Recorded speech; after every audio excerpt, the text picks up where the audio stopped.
So just before we went on break, we were wrestling with this whole question, why would Israel choose Canaanite gods and neglect Yahweh? And we had good thoughts coming from our discussion here. And Melinda came and shared some thoughts with me just as we started the break. And I'd like her to share what she shared with me because I think it's really good. You want to go for it? I just said that I was thinking about how God gave them, what we learned about God giving them a system of worship. And then when they don't follow or they don't want that system, meaning they don't want God, basically they don't want His ways, when they don't do that, system, it just exposes that that's what they don't want. Right? It exposes that they don't want Yahweh. And I was just thinking about in my life how when I think about what God says is the best way, the good way, because it actually brings about what we truly desire, the things that we actually truly want. Because He's promised like everything, right? To us, He's promised the best. He's a good God. And then when I don't want that, it exposes that something in my heart, my desire, is not lining up with who God is or what He says He is true. And all it does is it exposes my wants are different from God's wants. Right? God wants the best for me, and so He gives me boundaries. And then when I don't follow those boundaries, it doesn't just say God's not good, it says what I want is not the same as what God wants and exposes my heart. And I think that's what's happening. That's what we're asking about. What happened to the Israelites? Well, they wanted the good life that God had already promised them. They just didn't want to follow God's ways, and it exposed that they didn't want to do it God's ways. That exposed their process and where they were at in that process. Good. Thank you. And for us, sometimes God uses success to expose what is in our hearts. That moment when we become successful, we forget, we stop checking in with God, we stop walking with God, and and sometimes it's hardship that actually exposes what is in our hearts. I've had countless stories of people that have stopped walking with God because they experienced some hardships. They experienced a little bit of a bumpy road in their walk with God. And they concluded that God was not for them. And they walked otherwise, or chose otherwise. Okay. And obviously the promised land and the opportunities that came with the promised land revealed what was in the hearts of the Israelites. And they chose the Canaanite gods instead of Yahweh, who has the big picture for their lives, who loves them, who's committed to them, and who knows what they need. Okay. Guys, I hope as we're going through this book, you're seeing how things have gone from really good with Joshua to really bad. That when we say these are the dark days of disobedience, you can clearly see the darkness. You can clearly see that things are not good for the children of Israel. Okay, so I'm going to just encourage you guys, even in your personal time, look at these judges, look at them as people, and see what God can reveal to you. See what God can speak to you through their lives, their successes and their failures. Because that's why we have these stories, guys. That's why they're written, so we can look at them and learn some stuff from them. Okay, I want us to do some observation together, right? Hallelujah. I want us to do some observation together. I want us to look at the life of Samson. And I want us to see what we can actually learn from the life of Samson. And then we're going to look at the tribe of Dan. Okay. So let's, with your seed partner, let's just, whatever you can find about Samson. Samson. Did I say Samsung? Samson. Okay.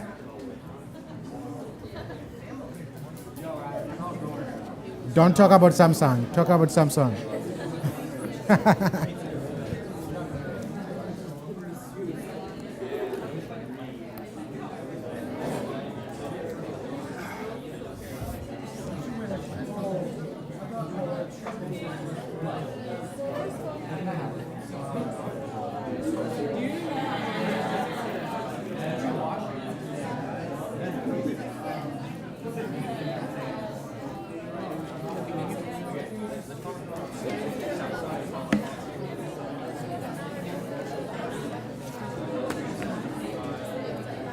I can see you thinking.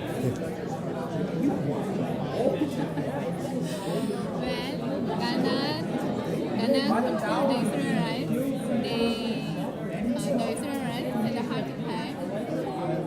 Pray to God.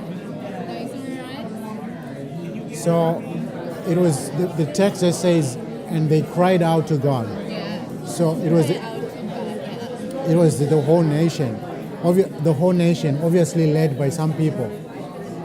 The nation of Israel, the Israelites, yeah, they cried out to God. Now But the they served Ghana's God. Cry out to God. so are you asking if it was the whole nation or just a few people? Is that your question? Yeah. It's difficult to tell. The text just tells us that, and they cried out to God. My assumption is that they might have, a few people might have started it and then led the whole nation in crying out to God.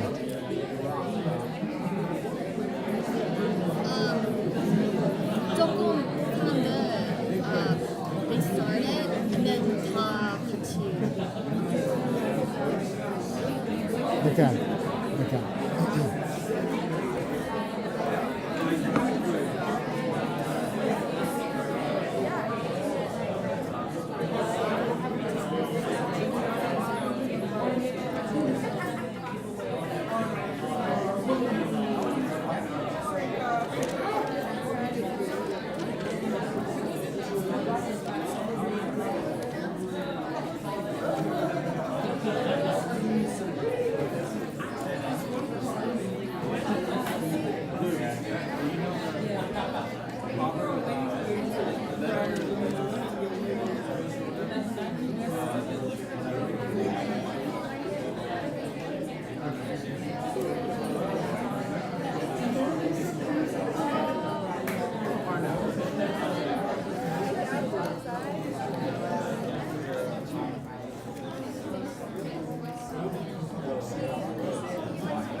Okay, 2 more minutes.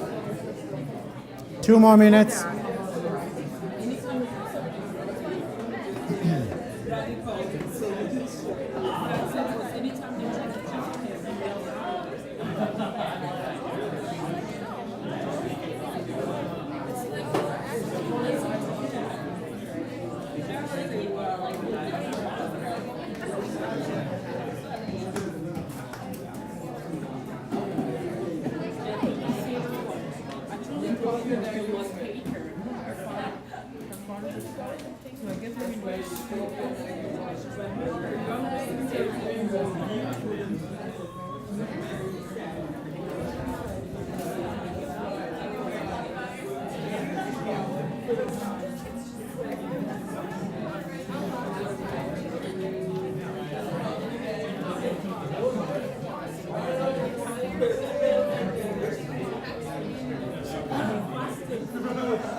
Okay, so let's get some feedback. Let's get some feedback. So what we're doing is just simply observation. What is the text telling us about Samson? And we can see what we can learn from there. Okay, right. If you have not spoken this morning, you go ahead. You go ahead. But if you have not spoken this morning, I would want you to speak. I'm inviting you to speak. All right? That's fine. Go ahead. I was going to say he was driven by his own desires. Driven by his own desires. All right. So how do we know that? Do you want me to answer it? Yeah. He gave in to sex many times and was just driven by whatever he wanted. Okay, he so- would say, go and get it and bring it to me. Guys, don't do that, please. Okay, so he was sleeping with prostitutes. Okay. Anything else? Thank you. Anything else about this guy, Samson? Yes. His vow as a Nazarite several times. Oh, he broke his vow as a Nazarite several times by drinking and something else. Oh, he touched a dead animal.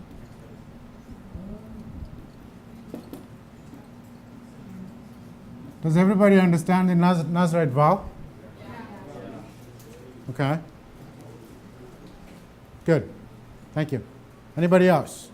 So several times.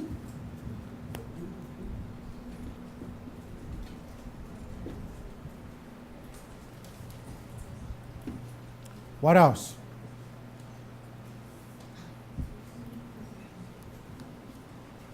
Somebody that has not spoken this morning.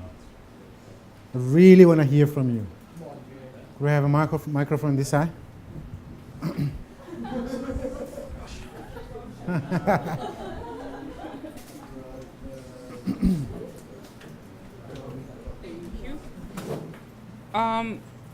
What I was saying is that guy was super intense, but even though he was doing crazy stuff, at the same time God was still anointing him and blessing him. And anytime they were trying to trap him, he get out of it. And when he went to sleep with the prostitute and they were waiting for him at the daylight to kill him, he took the whole door and leave. Or when his wife tried 3 times to trap him, he still gets out of it. So even if he was not the most moral man, he still was anointed by the Lord. So he was anointed and he escaped many times. He escaped danger, okay? Anointed by God, escaped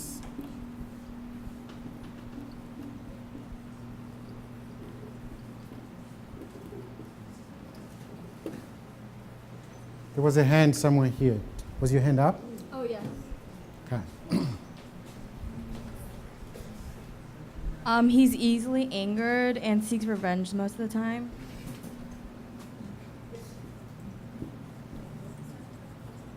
Yeah.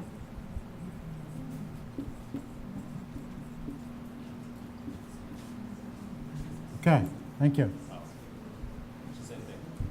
Is that what you wanted to say? Okay. Somebody else. He's really childish, and he's like, I think he's really spoiled too, because he's like, oh, she looks beautiful, Dad, get her for me. And like on his wedding day, he's like, oh, you wanna like guess this riddle? Let me give you a quiz. So like he's like really childish in that way. So he wants things done for him the way he wants it. He's not a man.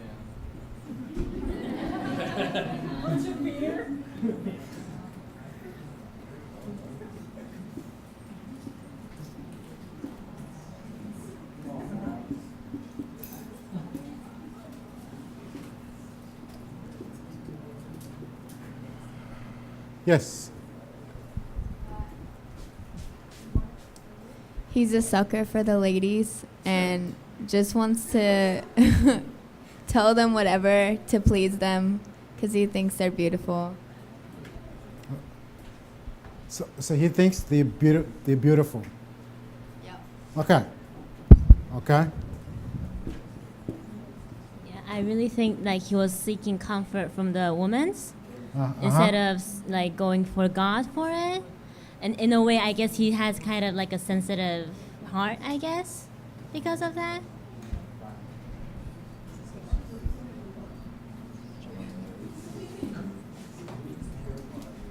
It's pure heart.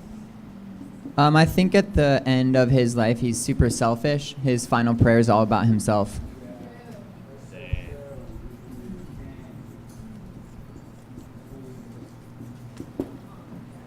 Okay. Some of his exploits. Okay, go for it. His birth in itself was a miracle. His birth was a miracle.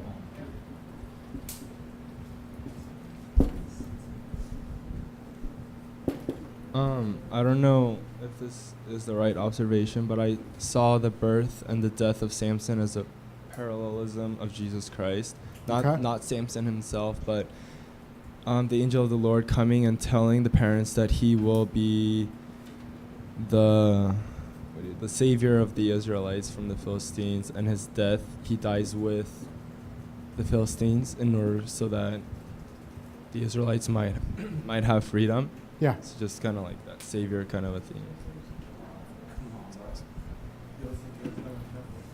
He also Tears down the temple, which the Lord said he would. he destroys the temple. Okay.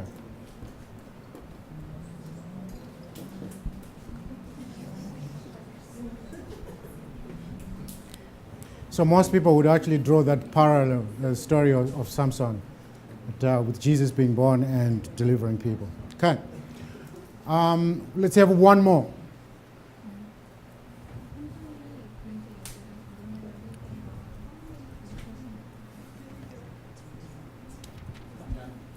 Right here.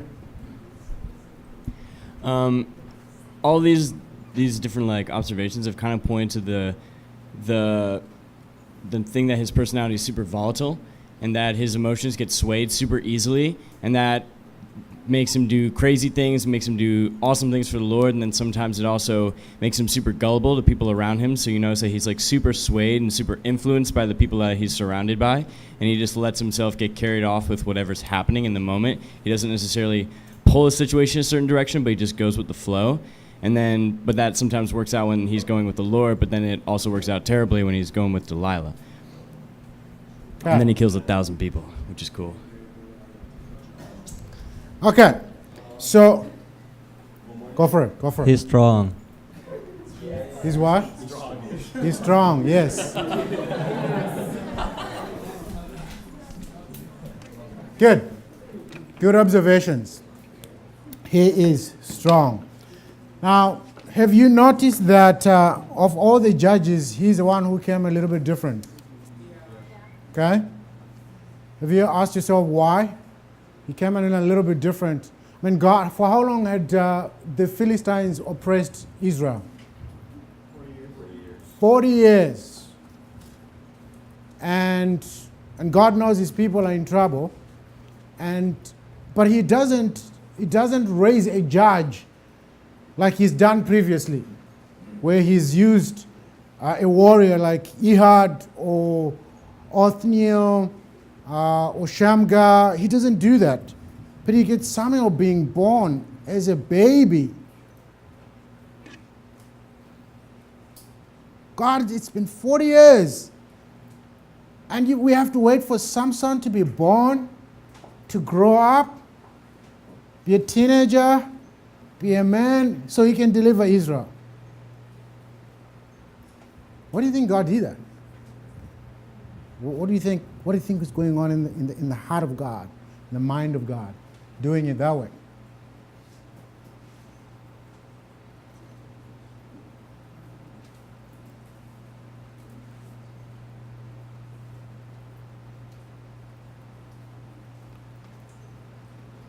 It's okay. Do you guys want to discuss this a little bit? Yeah. Let's discuss this a little bit. Why is Samuel having to be born as a baby?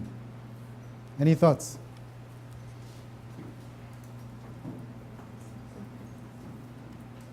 I can see you guys are thinking, Nikki, some deep theological answer to this. And we might just be wrong if we say anything. I don't. I actually want to hear from you guys. Yes? As a Nazarite, you had to be set aside from birth, right? As a Nazarite.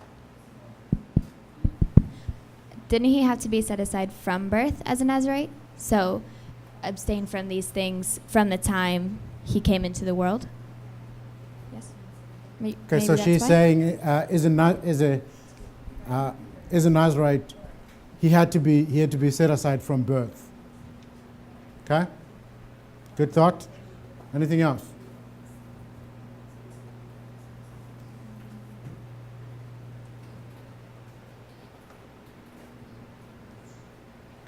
Wait, you were saying what? Sorry.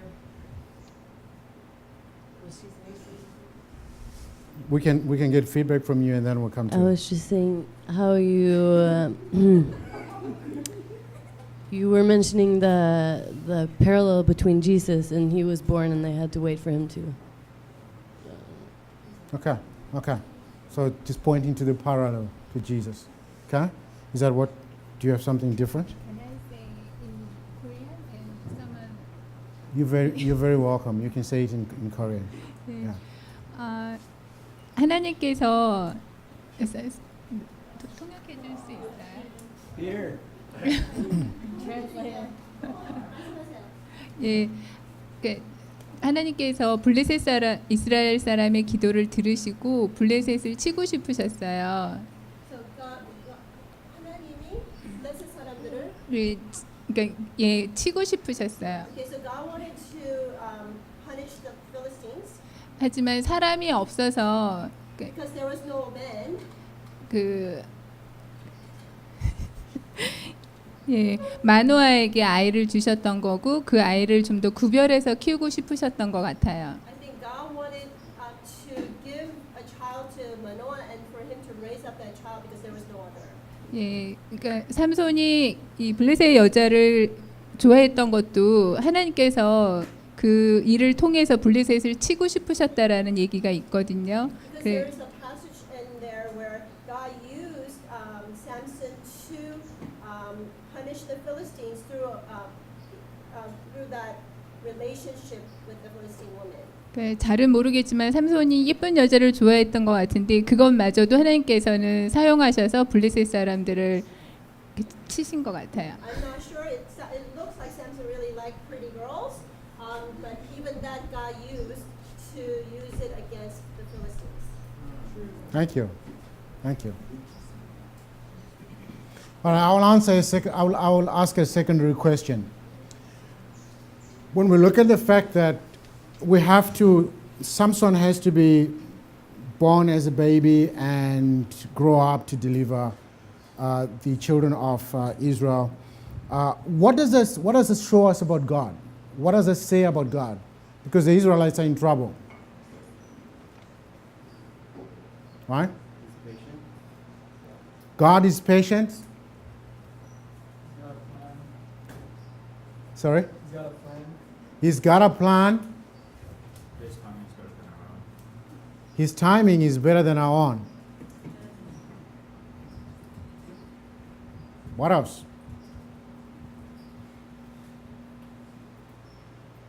He carries a big picture. His concept of time is different from ours. Because I would have a problem with that as an individual. I would say, but why? We're already in trouble with the Philistines. If I was in Israel, I would say, shouldn't you just raise a deliverer like before, so we can be free instantly? What do you think he's wanting the Israelites to learn?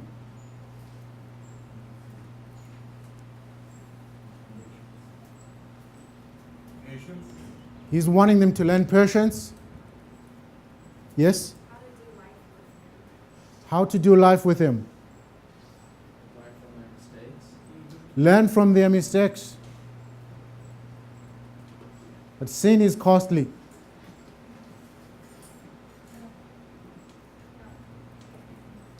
need God. They need God. That they need God. Yes? God is not a God of instant gratification.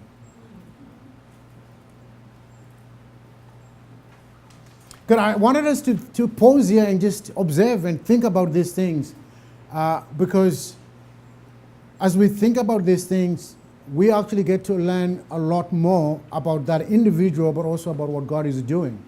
Because somebody mentioned that the way he's born is very unique, and also the way he dies is unique.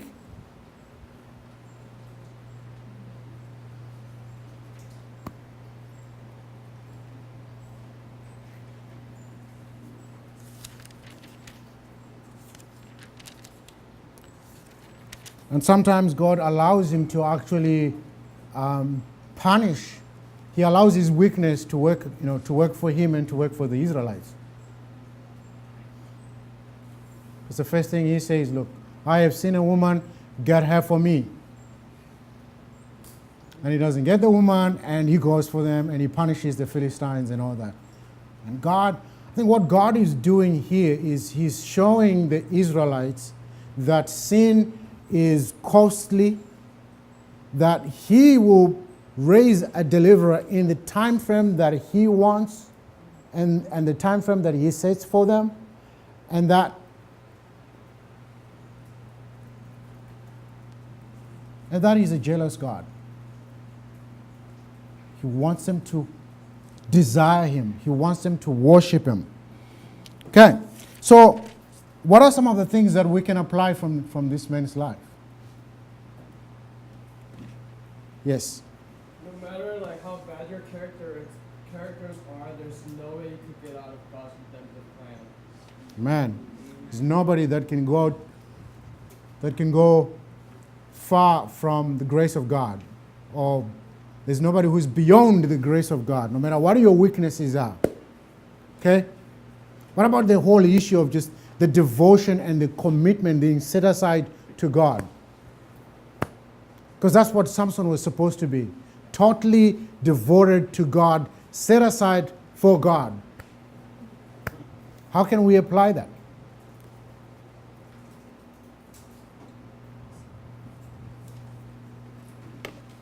Today, in our lives, in our walk with God, how can we live our lives in such a way that it shows our devotion and our commitment to God?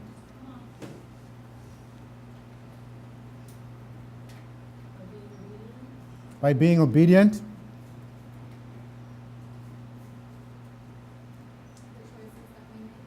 Sorry? The choices we make. Do we ask God for His input on a daily basis? Do we ask God for direction?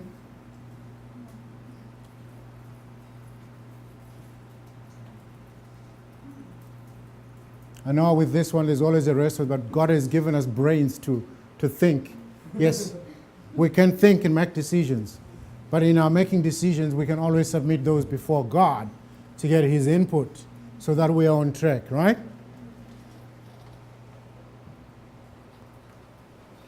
What else can we apply from the life of Samson? That our strength is not our own. We can't do things in our own strength. Yes? Desires aren't bad. Did- Like his desires weren't naked, like they weren't bad. Like they were very human, very of his nature. But like his devotion was distracted by his desire. Like, there was a competition going on. Yeah. I'm not sure if he even knew how that he was being made aware of that, but we can see it from the story that there was a competition. Yeah. But overall, what we can see is that God used this man to deliver Israel. And even with the way he died, without eyes, the text tells us that he killed more Philistines on that last day of his life than he killed in the 20 years that he served as judge of Israel.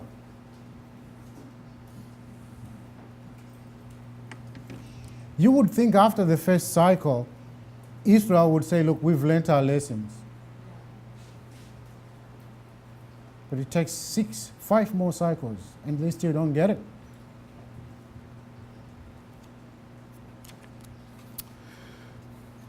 Okay. I want us to look at one of the tribes of Israel, and that's the tribe of Dan. Okay?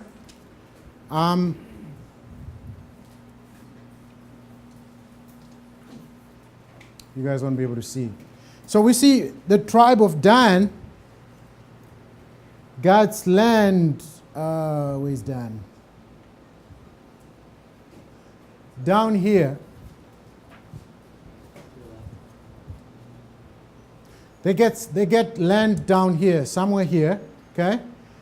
But you also find on this chart that they have land up here. The tribe of Dan has land up here, okay? And the question we want to look at is, what's going on with this tribe? Because after all these judges and after all these cycles, we have got a couple of random stories, and one of those stories is about the tribe of Dan. Okay? So what I want us to do is look at chapter 18. Let's look at chapter 18.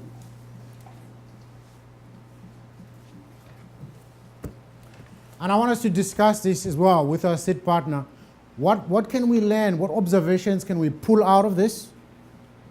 Can we pull out of the life of the tribe of Dan? What's happening with the tribe of Dan? And then we're going to bring in some application. Okay? Does that make sense? Just simply observe what's happening, and we're going to get some feedback, and we'll look at how we can apply what's happening with the life of Dan, the tribe of Dan. Okay, with your neighbor.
Sorry?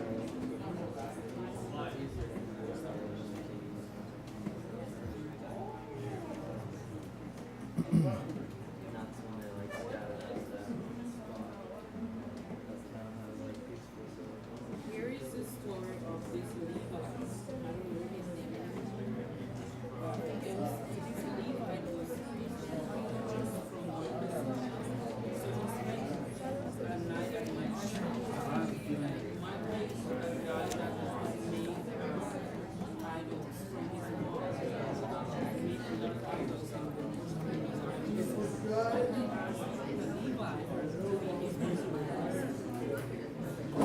that was my Levite was my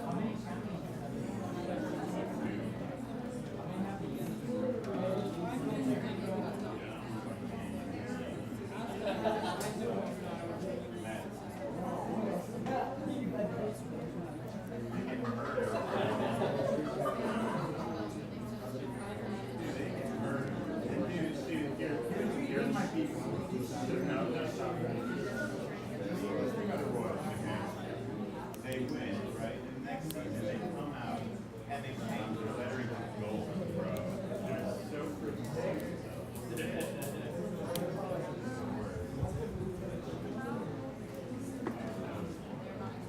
What does it mean when it says the Danites were seeking a place of their own where they might settle? Didn't they cast lots? So they actually don't want the land which was given to them. So they want to look for more land somewhere, somewhere else. They already have, yeah.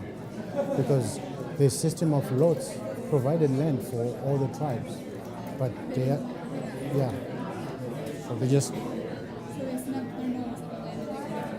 so they just basically did their own thing.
What's happening?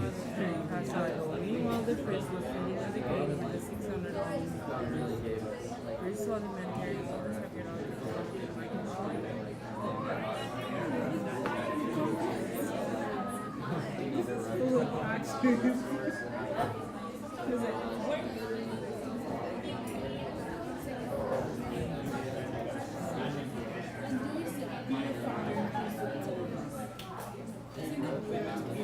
like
Do you guys need more time? Are you done? Put up your hand if you're done. Okay.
Okay, let's, I know some of you might not be done, but it's fine. Let's draw to a close. Okay, so we're looking at chapter 18. We're looking at chapter 18. The previous chapter is about a man called Micah and the Levite. So basically, Micah had stolen 1,100 pieces of silver from his mother, and he made a confession to his mother that I have it. And he restored it to his mother. Right. But then verse 4 says, so when he restored the money to his mother took the 200 pieces of silver and gave it to the silversmith, who made into a carved image and a metal image. And it was in the house of Micah. So this Micah is not the prophet Micah. It's a different Micah. So he has an image, a metal image in his house. But it doesn't stop there. He goes and he acquires a Levite. Okay? And that Levite becomes his personal priest. Okay? And Micah says, I think now I'm going to prosper because I now have a Levite as a priest. Okay? And of course, in verse 6 of chapter 17, we're told in those days there was no king in Israel, and everyone did what was right in his own eyes. Were they supposed to be having personal priests? No. And were the priests to prosper them? So you can see how bad things have gotten, right? That he has a personal priest, and because of that, he thinks he's going to be prosperous.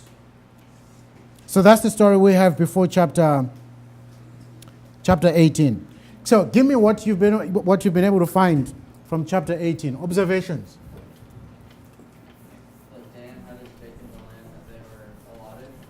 Okay, so Dan, the tribe of Dan, have not taken allotted land. What else?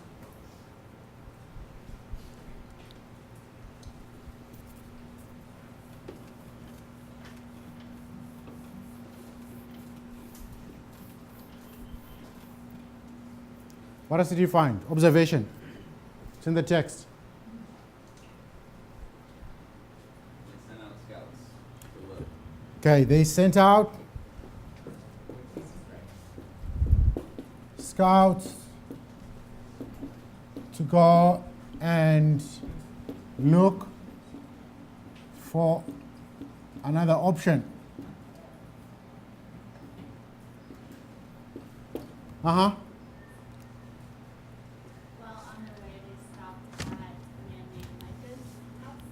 Right, so while on the way, these scouts, they stop at Micah's house, right? And what happens? They found this Levite, and they're talking with him, they're asking him, hey, what are you doing here? How did you end up here? Okay? And what else?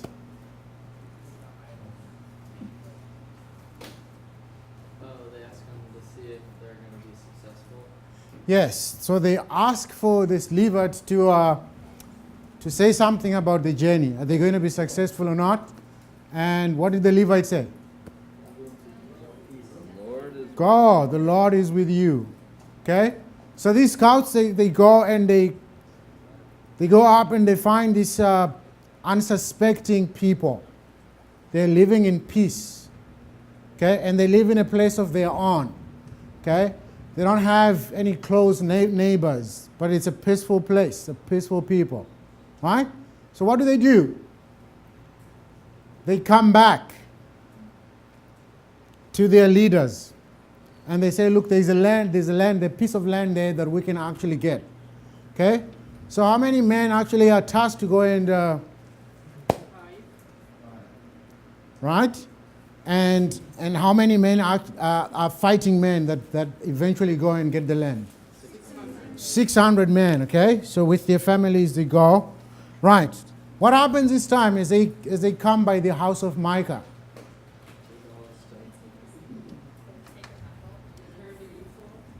Right. They basically, these men are not even grateful for the hospitality they were offered by Micah. And this time they take his images or his gods, and what else do they take? They take his priest as well. They talk to this priest, and this priest is happy about the deal that's being offered to him, to actually be a priest to the tribe of Dan, not just to be a priest to one person. Okay? What do they promise this priest? What do they promise him? What do they say to this priest?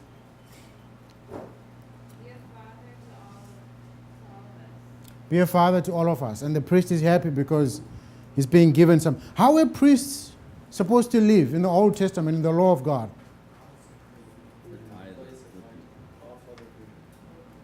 Tithes.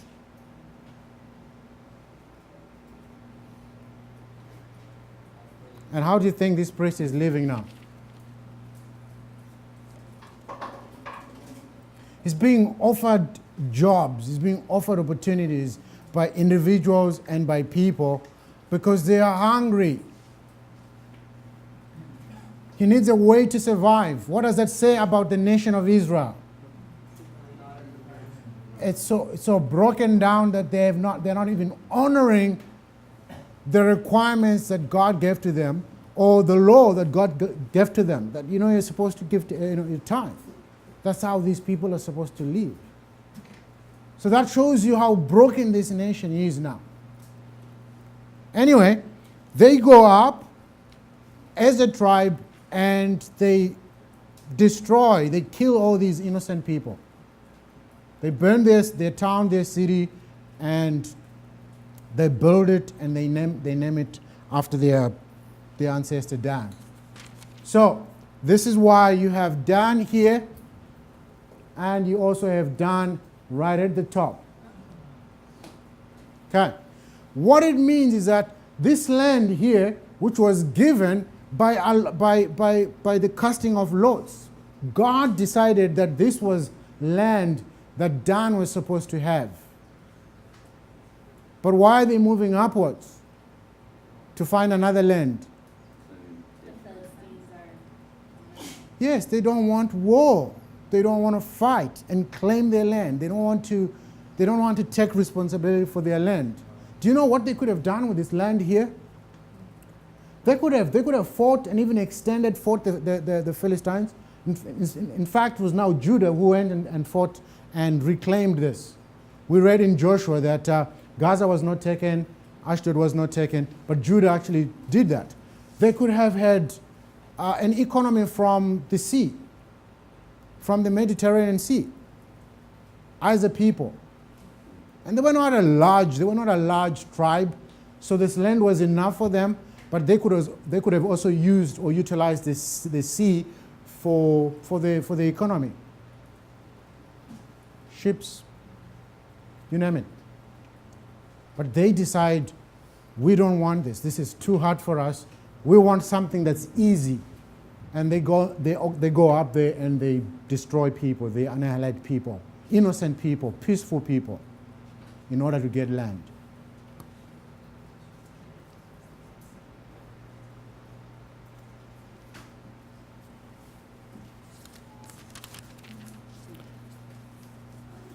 So you can see as we look at these stories, they're not just stories, but they're stories that are full of lessons that we can learn today. Yes?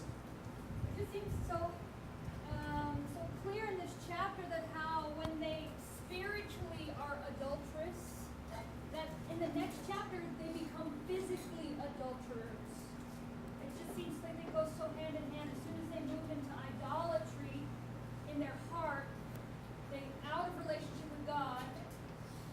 The love and that relationship that God desires, that intimacy and closeness, as they move into idolatry, that intimacy and relationship that they desire then becomes not only with idols, but then into their actual physical manifestation of who they are. That's true. It's just it's easy to see the progression. Yeah, so the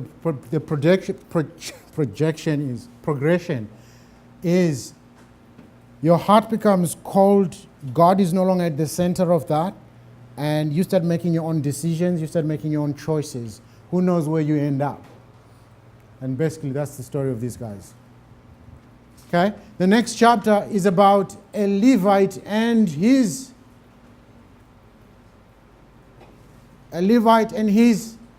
concubine. Now, can you think about that? A Levite has a concubine. Is a Levite supposed to be having a concubine? No.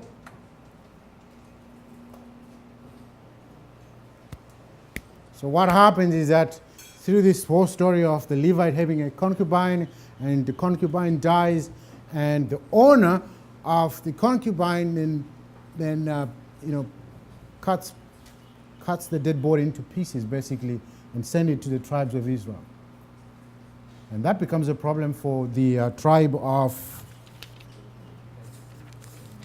Benjamin. So now you have the tribes fighting each other. Family is fighting. Brothers fighting brother. And it got so bad that the whole, the tribe of Benjamin is almost wiped out, except 600 men. But the rest of the tribes are actually just concerned about Benjamin, because if they don't do anything, the tribe of Benjamin is going to be extinct. They're going to disappear, basically. So they have to find a way to provide wives for the 600 Benjaminite men. And do you know how they provide wives for them? They punish the people of Gilead, Jabesh Gilead, because they didn't cooperate with everybody else. So they basically allow these Benjaminite men to go and abduct wives. It's a broken system, right? It's a broken world for them. So these stories give us a glimpse of what's happening. Okay? I know they are arranged right at the end of the book, but these stories are happening right as life is happening, as they're going through these judges, which shows that this is a nation that has abandoned God. And they have chosen to honor and uphold things that are less than God. So what can we learn from the tribe of Dan? The Danites received land from God, but they abandon that land and go somewhere else. What can we learn?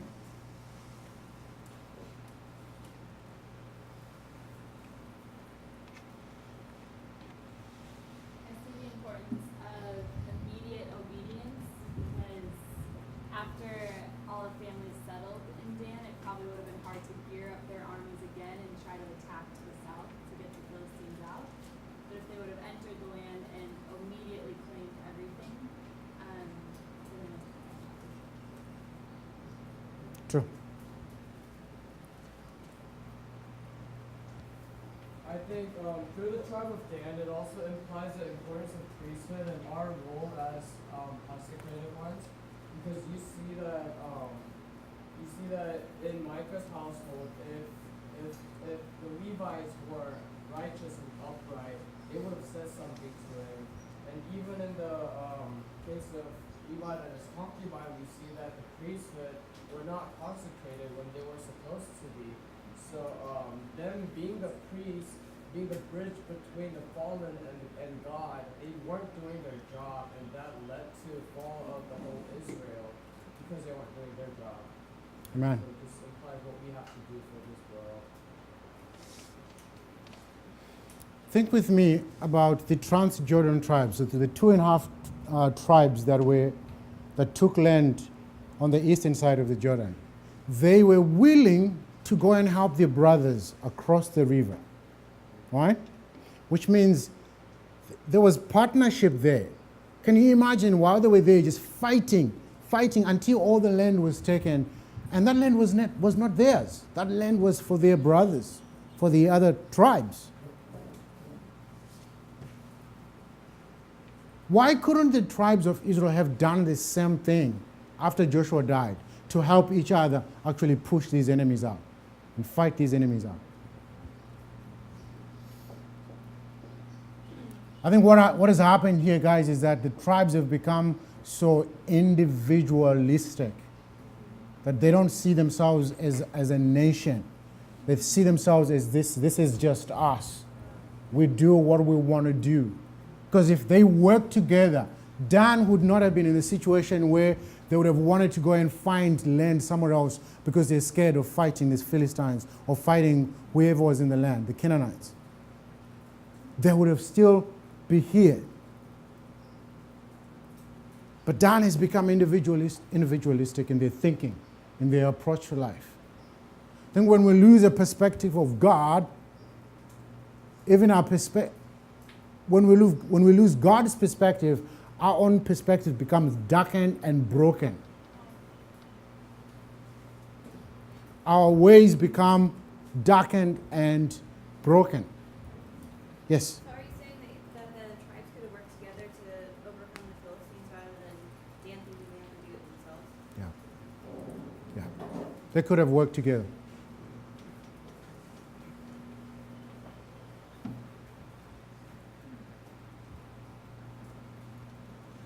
Yes, go for it. Sorry, I just think it's fascinating because they've always seen themselves as a whole.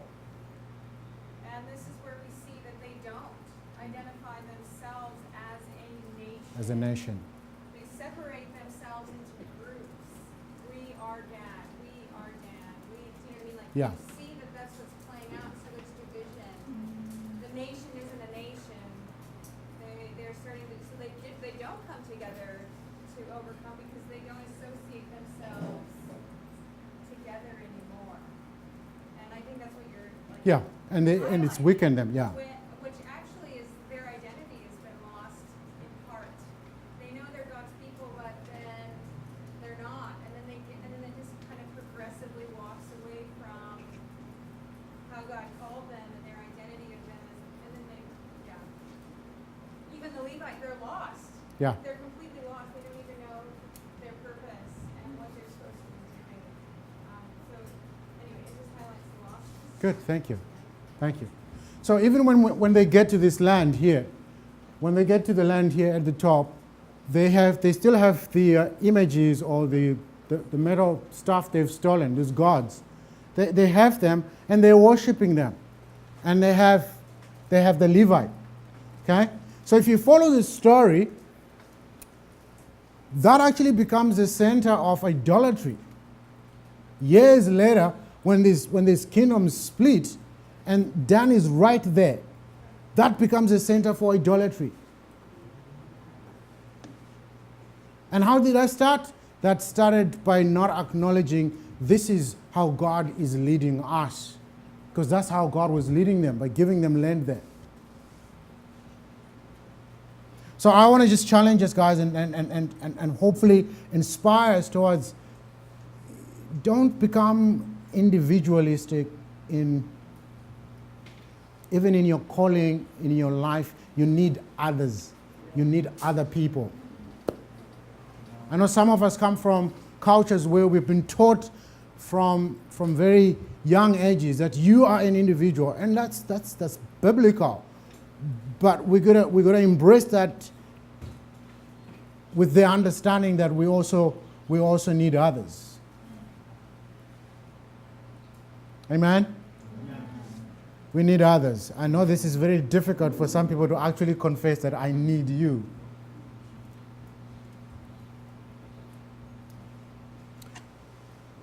We were talking about dreams, we were talking about visions, we were talking about where God is taking us. You know, a follow-up question you can ask is, who do you need in order to move forward? Or what do you need in order to move forward? Sometimes you just need to go to somebody who's been through that journey before and say, look, I know you've walked this before, and can you just walk with me? Can you just give me wisdom? Give me understanding.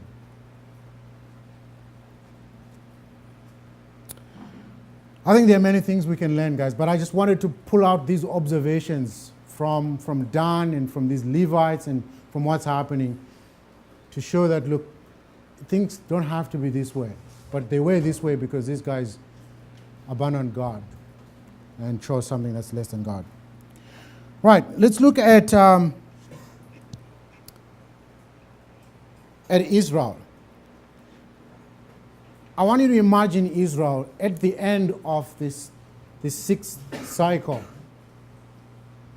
where they're being delivered for the sixth time, or delivered for the 13th time, because they're 13 judges. And when they look back at their lives, what do you think is going on in their minds? What do you think is going on in their hearts?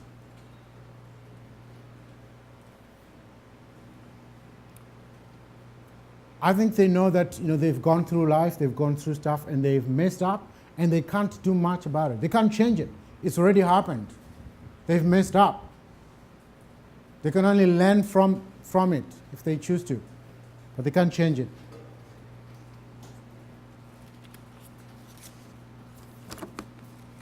And I was thinking, as we finish here, I just want to mention a couple of things here that, through life, the people that have made mistakes, I mentioned yesterday that I've made a ton of mistakes in my walk with God, in my leadership experience. And I want to just mention a couple of things here.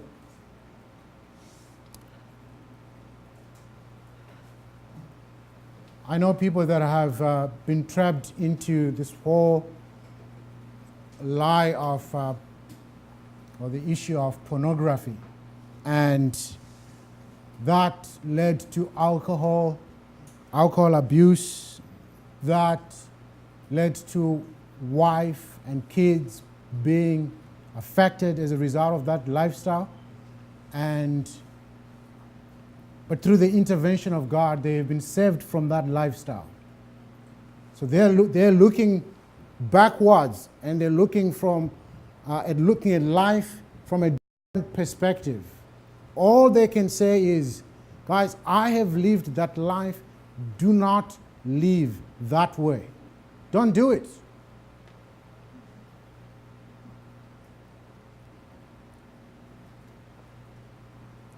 I've been part of a church, and there is immorality in the church, brokenness in the church, and that has caused some to lose their faith, walk away. The faith is shipwrecked. But they have repented, asked God for forgiveness, and God has restored them. God has forgiven them. But you know what their story is? Look at my life and don't do this.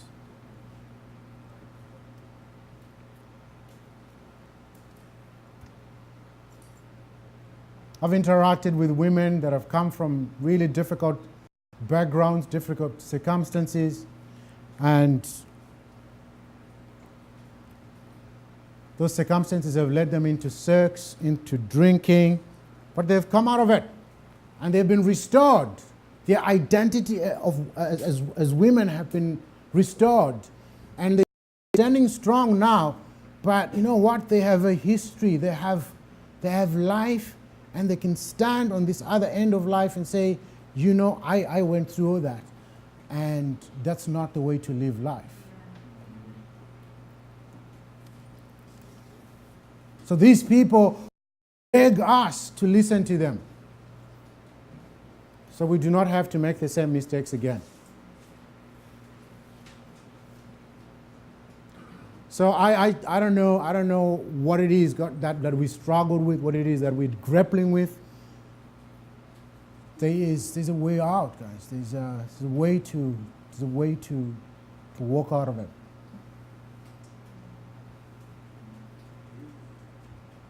And one way is just finding somebody that speaks into your life. A mentor. We were talking yesterday about sometimes the way we live our own life is like, this is mine, you have to come in. But sometimes you just need to have somebody that speaks to you and say, you know what, I've been watching you. If you're not careful, you might end up here. And for you to take advice, to take their input, because that's important. Because if you don't want anybody to speak into your life, there's a problem with the heart. The problem is the heart. There could be arrogance or stubbornness. I'm not saying you guys are. But I've seen people that have said, look, I don't need you. I don't want you. I don't want you to speak into my life. Then a couple of years later, you hear something has happened to them. And it grieves your heart because you know that could have been avoided.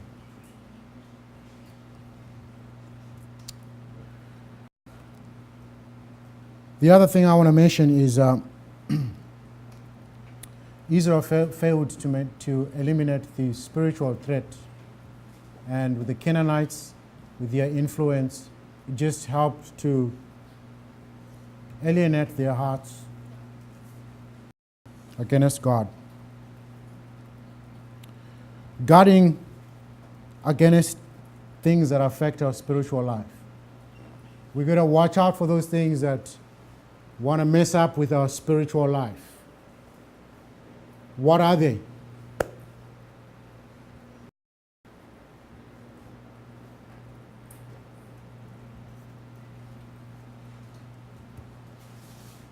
Sometimes it's just like TV shows that demand and fight for our hearts more than God.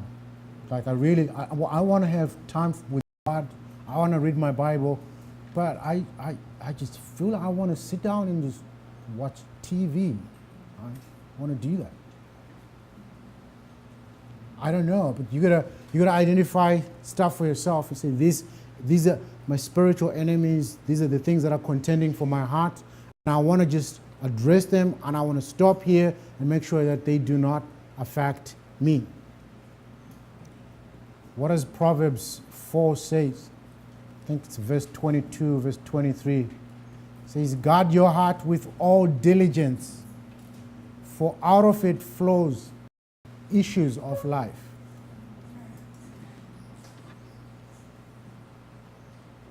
We do a good job with guarding everything else.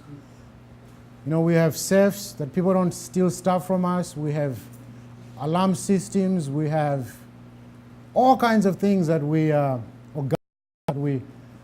use in life to make sure that our possessions are safe. They're not stolen. But many times we don't do a good job actually guarding our hearts, and yet all issues of life come from it. There's just so much more we can from the life of the tribes. What we've done is just scratch the surface. But I trust that as you go back and as you look at the scriptures, God will reveal to you so much more that will benefit you, and so much more that will contribute towards the growth and the transformation that we need to see in our lives as we follow God.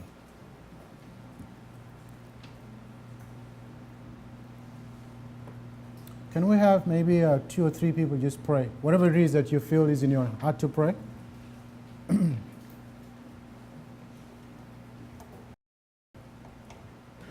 Just raise your voice and we will agree with you.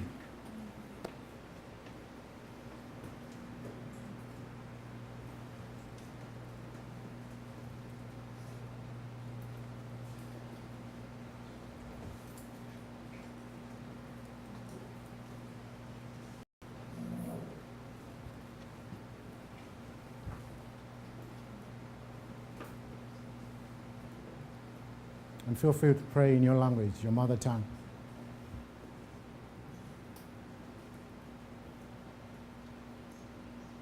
God, we thank you for community. You didn't create us just to live in relationship with you, but with others, God. Just pray that you would give us wisdom, speak into other people's lives, and we're just open to people speaking into our lives, God. Because we're on this path together, God, and we want to obtain these promises that you've given us. We can't do it alone, God. So Amen. we're here to do it together, God. We're willing, Lord. Thank you.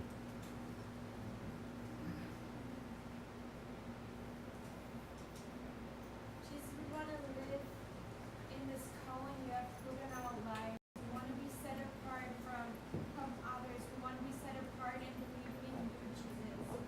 And so, yeah, I ask that you really put this desire in our hearts to really listen to your voice, to know what you want to live out with. And so, yeah, I just pray out that our eyes and ears are open to more of what you have called us to do, Jesus. And this comes so much more in our presence right now that we're more aware of it, Jesus. Yeah, show us in which community we can live out this life of following you, Jesus. Thank you so much for community, and especially for this community.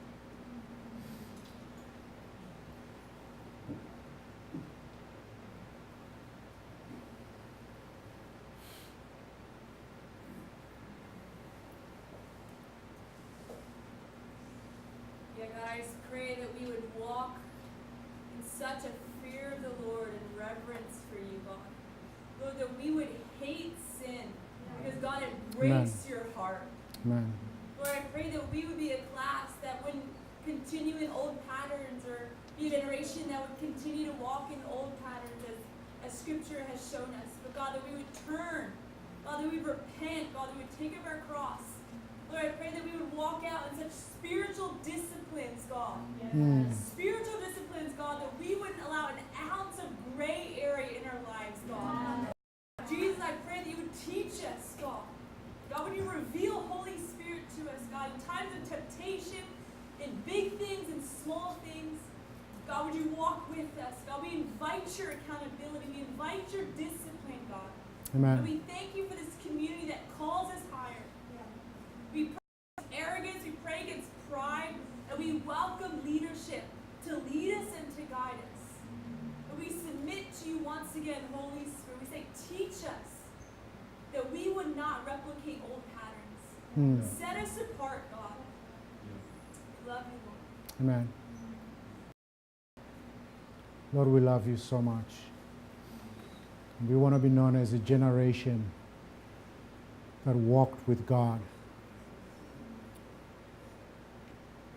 Lord, more than even making an impact out there, we want to be known as a generation whose hearts were tender, whose hearts were given to you. Lord, open our eyes to see the things that may want to steal that from us, things that may want to affect our relationship with you, our spirituality. So we really want to walk with you because we love you. We love you, God, for who you are. Not because of the things that you give us, but we love you because you are our friend, you are our God, you are our Father, you are our protector, who you are, God.